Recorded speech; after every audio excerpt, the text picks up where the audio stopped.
Hi, this is Justin Yak, the BTOP coordinator for the Mission Beacon Community Center. This has been a busy quarter here, and here are some of the highlights. First off, we have our brand new computer lab. We have 16 new Mac computers with Adobe Photoshop and Premiere editing software from the Adobe Youth Voices program. With this new lab, I've been able to engage more kids with video and photography production, as well as internet skills with things like Google Docs. Starting in June, the Mission Beacon started our month-long summer program. I designed and facilitated our own media and tech class with 8 classes per week, 6 different groups of students, and about 100 kids total. Half the classes were given in Spanish for our new arrival students. The classes were assisted by our staff member Marco Navarro and my Beacon interns, which I'll talk more about later. Our first project was light painting. Students learned how photos are made in a camera by learning about long exposure photography. Normally a camera shutter opens and closes for a fraction of a second and captures moving objects as stationary points. But when we allow the shutter to remain open for 15 full seconds, any object moving in front of the camera is captured for the entirety of its moving path.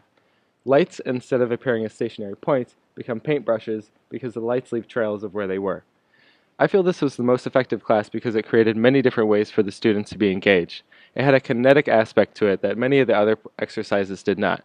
If the students didn't want to be a subject for this photo, they could use the flashlights and paint. If they didn't want to paint, they could operate the camera. So there was a role for everybody to play. Our second project was photo motion. When we watch a film or video, we are watching a rapid succession of photographs. In film's case, 24 photographs or frames per second. Each successive photograph is slightly different than the previous and captures the object in a new state of its motion. The rapid succession of these images produced the illusion of movement of the object on screen.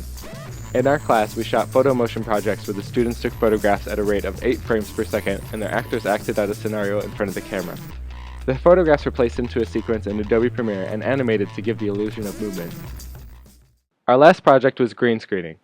Green screening is a process in which the actor stands in front of a green background and is recorded acting out a scene.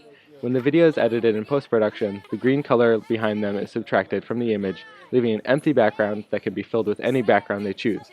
This is how TV weather people give their forecasts and how many movies place their actors in exotic locations. Which brings us to our Minecraft movie.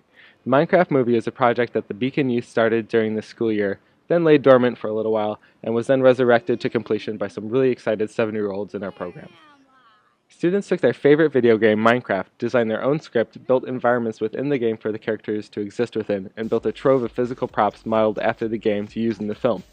The characters were filmed in front of a green screen acting out the script, then the green screen background was subtracted out and the environment from their Minecraft account was inserted, and the live characters appeared to be acting within the game. This exercise allowed the students to use their love and expertise with their favorite video game and apply that to several other areas of art by creating a short film and making physical art pieces modeled after the game. The students learned the following video production techniques through this project: basic camera operation, lighting and filming with a green screen, how to chroma key, how to make mattes, basic video editing techniques, and screen capture processes in QuickTime. Last but not least, I'd like to talk about our intern project. During the summer program, 3 students participated in the Mission Beacon Media Club intern program: Brian, Jujan, and Zaina.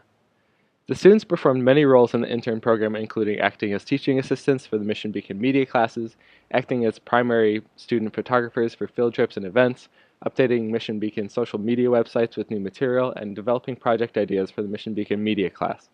In exchange for performing these tasks, these students were given daily advanced hands-on training with cameras, the media lab, and video production. After the Mission Beacon summer program ended, the interns were able to stay on for 3 extra days of intensive media training. On day 1, the interns were trained in studio portrait photography. We found a photograph that students wanted to recreate, posed, and styled the photo with models, and edited the photo to completion. Day 2 was video production, in particular slow motion video. In this exercise, we recreated scenes from the students' favorite music video, We Are Young, by the musical group Fun. The students learned how to record video shot at 60 frames per second, slow it down to 24 frames per second in post, and edit it into the final video.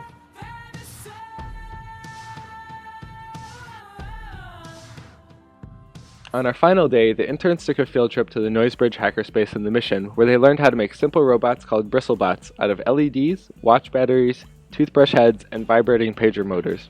This summer has been a great experience. I'm really proud that we were able to facilitate so many kids through our program. This was also the first time I've developed my own program, and it was a really humbling experience as well. There's many things I would do differently if given the chance to be able to engage more of our students. The main goal with this program was to give the students an excitement about the act of creating.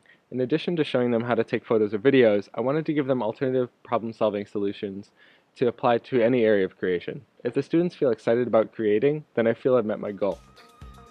If you'd like to check out any of the Mission Beacons videos, you can find our Vimeo and YouTube channel links in the description. Thanks for watching.